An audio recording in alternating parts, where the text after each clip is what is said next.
Welcome back, trainers! So the time is approaching for the Champion Throwback Challenge, in which if you did complete all of the previous ones, you're going to be able to continue on and not purchase it. Yeah, that's right. If you haven't heard by now, if you didn't complete the other challenges, you're not going to be able to actually participate, but you're actually going to be able to purchase it for a nice shiny price of, we'll go over that here in just a moment. I can't believe they're charging this much. But it kind of makes sense in a way because people that paid for the Genesect special research, I mean, they didn't pay as much as they're charging here. But anyways, let's go ahead and get into the details here. Now, if you're looking for the Galarian forms that they're going to be introducing, the new ones, I don't think you're going to necessarily have to participate in the Throwback Challenge, as we'll take a look here. So this is going to be going back in the past from an older blog post so we can have a better understanding because they did not specify most recent in their post. So this is going to be going down June 3rd at 1 p.m. until June 8th, 1 p.m. local time. Galarian Stunfisk will be making its Pokemon Go debut.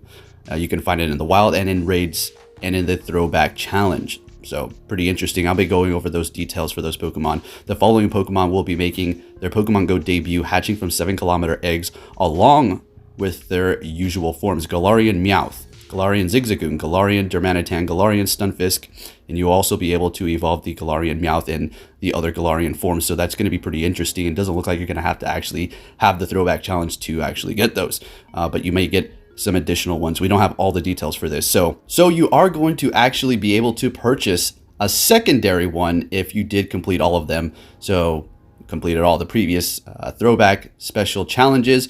You're going to be able to do it for free, and you're going to be able to purchase it on top of that. Taking a look at some of the encounters here with Galarian Meowth and Galarian Stunfisk making their Pokemon Go debut. A special research task encounters originally discovered in the Unova region. The most notable one is going to be the Genesect. There you go. I know I say Genesect. And then a chance to earn, here we go, are you ready? Professor Willow sunglasses. I mean, that's it. Yes, this is completely worth it. You should purchase it if you didn't complete the other ones, because guess what? I mean, who doesn't want Professor Willow's sunglasses for, you know, a nice shiny price of $8, right? It's totally worth it. Excuse my sarcasm. It's just a little steep on the price, and I know I spoiled the price a little earlier, but I'm sure you already know by now. So Genesect, is it worth it? If you want one, sure. We don't know what Niantic is doing with their tomfoolery with the whole special moves for the Genesects, right? The one that I got did have none of the special moves that it can currently have. So I don't know what I'm going to use an Elite TM on it or something. They go on to say you will be able to purchase this ticket if you did not complete the other ones from June 3rd at 1 p.m. until June 8th, 1 p.m. your local time for the price of $7.99 or local equivalents. Is that worth it, folks? You tell me in the comments below. Is $7 worth this? This is the worst. I think not. I don't think it's worth that price. That's very steep. Yeah, you're getting Genesect, but we also do not know of the other rewards you're going to be able to get. Now, in addition, like we've been over already, you're going to be able to get another one if you did complete all of the previous Throwback challenges. So you'll be able to purchase another one for $8, in which you're going to be getting rare candies and Stardust in replace of the Pokemon that you've already caught. And the sunglasses for Professor Willow. So we'll go over that here in just a moment. Honestly, I don't know, guys. I really don't know what to make of this. Now let's go ahead and go over the logical view of this without being sarcastic. Is anybody forcing you to do this? Are you going to be missing out on something really big here? Not necessarily. It looks like you're still going to be able to get the Galarian Pokemon some way with the eggs or through raids and those 7-kilometer eggs, or just raiding them. So yeah, I mean, nobody's forcing you. You will be able to get the Galarian Pokemon still, but it seems like through this champion one, you're going to be guaranteed some. And then if you purchase it, you'll be guaranteed some more candies. But I mean, if you're catching Stunfisk, I suppose those candies are good, but Meowth candies, I don't think you really need those. So they go on to tell you the details. I was a bit confused if it's going to be coincide with the two, like if you had it already and then you purchased it and you're just going to be getting double rewards. But apparently, as of now, don't quote me 100%, but it seems like you're going to have two separate ones. So you'll complete the Champion Throwback Challenge, and then once you're done with that, you're going to go through and do it again. But this time around, you're going to have different rewards. in replace of what you already got. So am I going to purchase it? Oh man, all the complaining that I did, I'm going to do it just to see what happens, just to see all the rewards. Now, I could totally wait and see what other people get on social media and stuff, but I want to personally go through this myself. And if you're thinking, wow, you just dogged on it like that, and now you're actually going to give Niantic your money after you know, saying it's not a good price, it's a bit expensive, and it's not really worth it. I just want to see, guys, okay? I have to go all out here. This is my job. And if I'm putting money into this game, guess what? Tax write-off. So I really don't really have much to lose here. Sorry, I'm not trying to brag. It's just a business. So I have to do this, right? Anyways, there are the details on that. As far as if you did not complete the other ones, should you personally, you know, go ahead and purchase this? It's entirely up to you. Honestly, that is your shot. That is your call, and I really am no position to say if you should or shouldn't, honestly. All I am going to say is the price is a bit steep. Maybe like, I don't know, $5 would have been good. I know that's just a couple dollars off, but a lot of people nowadays are, you know, don't have a lot of money, right? Some of us are still fortunate to be able to have an income, but some people are just, you know, living on the edge here. But hey, anyways, let's go ahead and take a look at some of the Galarian Pokemon here and their stats. So we have Galarian Zigzagoon, which is going to be evolving into Liloon and then into Obstagoon. So they are going to be a dark and normal type. First glance, extremely weak to fighting, much like the Alolan Raticate.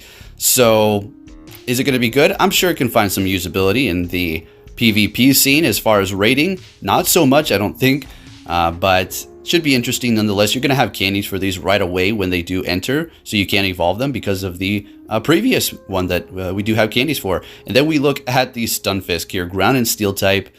Yeah, we'll see. That is the stuff of nightmares. It looks like a bear trap. Looks like it's going to bite your face.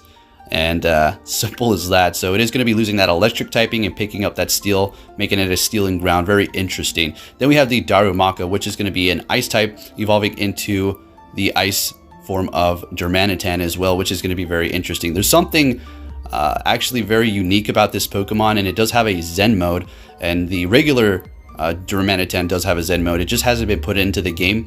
And for the Galarian form, it is going to be an ice and fire type, and there's going to be something crazy about this. It's going to have massive attack, so when this does enter in, it's not going to be right away. Look out for that. Something you definitely want to have on your list for sure, because it is going to be very, very strong. Fire and ice type, extremely weak to rock, but also a very unique typing within itself. But you can have the best Pokemon with the best stats, and if it gets a horrible moveset, well, it's going to be useless, right? So we'll just see. Now moving on to the one that I kind of want to focus on here, we're going to kind of speculate a little bit. It's going to be a steel type. This is going to be the Galarian Meowth, evolving into Perrserker. So it doesn't really look like a Persian. It's kind of maintaining that Meowth look, and it is going to be a pure steel type, folks. So the CP is not going to be going over 2500, making it usable for the Ultra League and the Great League. Take a look here. We have an attack of 195, defense of 162, and stamina 172, with a max CP of 2386, and a pure steel type. So at first glance, you can see you're going to want a 100% IV for the Ultra League, and getting it to Best Buddy could have some benefits for it. I don't know breaking points because it's a little too early for these Pokemon here. I just put together some of the stats so we can come up with these numbers here. And then for the Great League, it is also going to have some great usability as well. I would assume pure steel type. I mean, this is going to be very interesting. And when we get to the moves, folks, you're going to see exactly how much potential this could have. But yet again, it's going to boil down to what Niantic actually wants to give it. I kind of was contemplating on making this video. I don't want to sound arrogant, but I don't want them to see this video and say, all right, well, let's not give it this movie because it's going to be too good. All right, so it is going to be weak to fire, ground, and fighting. It is going to be resisting normal grass, ice, flying, poison, bug, rock, dragon, steel, and fairy. There is no immunity in Pokemon Go, so it is also going to be resisting poison as well. With that just pure steel type, it's looking pretty good. It does have those weaknesses to fire, fighting, and ground, but nonetheless, I still think this is going to be crazy good because of the moves. Now, let's go ahead and take a look at this. So, for the quick moves that it could potentially learn in Pokemon Go, we have Metal Claw, Shadow Claw, Iron Tail, and Scratch. right off the bat, I think the best one is going to be Shadow Claw, followed up by Metal Claw. You're going to get stab from Metal Claw. Shadow Claw is just really good. Now for the charge moves, and here we go, folks.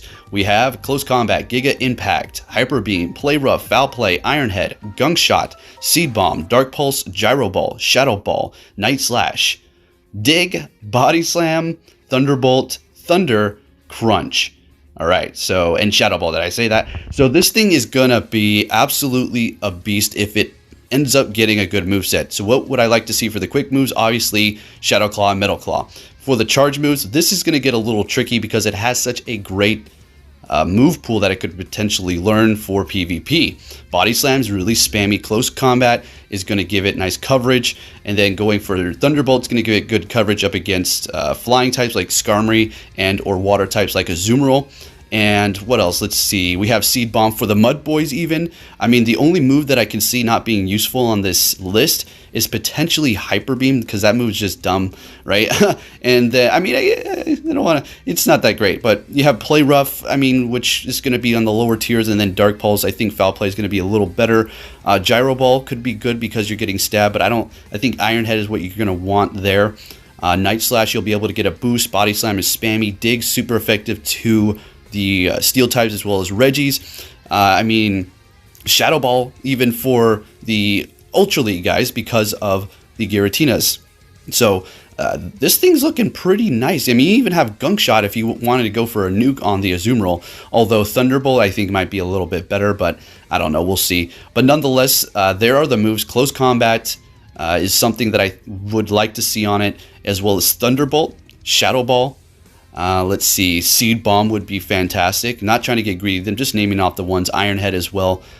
So looking good, guys. Are you excited? Now that is the reason why I wanted to cover it, and I just wanted to give you a little heads up on my Persian enthusiasm here, even though it's not evolving into a Persian this time. It's just kind of weird, but still a Meowth, which I still enjoy. So take a look at the shiny variant of this thing. Now I didn't say they were going to release it right away, so don't get too hyped, but doesn't that look pretty awesome? Now let's go ahead and go over the quick moves that it can potentially learn. We have Low Kick, Shadow Claw, Iron Tail, Mud Shot, Counter, Takedown, Snarl, Lick, and Tackle. So this is looking really nice. Let's just hope Niantic doesn't give it, say, I don't know, Tackle, Takedown, and Low Kick. Otherwise, everything is looking good. Iron Tail is probably going to be the least desirable as well, amongst the other ones that I did just mention.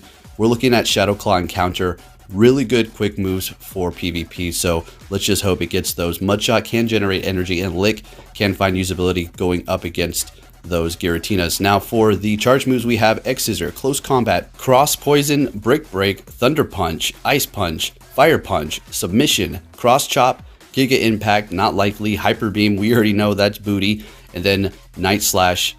And then we also have Grass Knot, Gunk Shot, Seed Bomb, Shadow Ball, Thunder, Thunderbolt, Blizzard, Ice Beam, Surf, Body Slam, Icy Wind, Dig, and Swift. So yeah, there is a lot of potential within this as well. Something that we would like to see that's going to make this a staple in the Ultra League.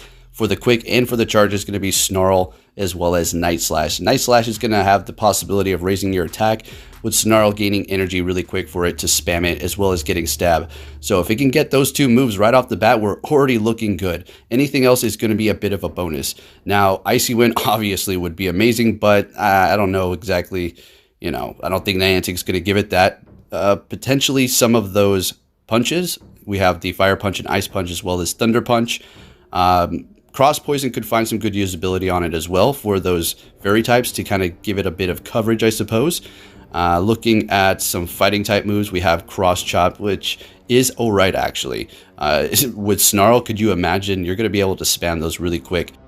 So Obstagoon is shaping up to be a pretty nice Pokemon. Let's just hope Niantic does implement some good moves for it to give it justice and actually give us, for once, something solid to go up against Giratina. Now, taking a look at its stats here, we're going to have an attack of 180, defense 194, and stamina 212, and then a max CP of 2,652. So we have a very solid Pokemon here for the Ultra League, guys. So there you have it, trainers, regarding the Throwback Challenge and some of those Galarian Pokemon that are going to be performing pretty good in PvP.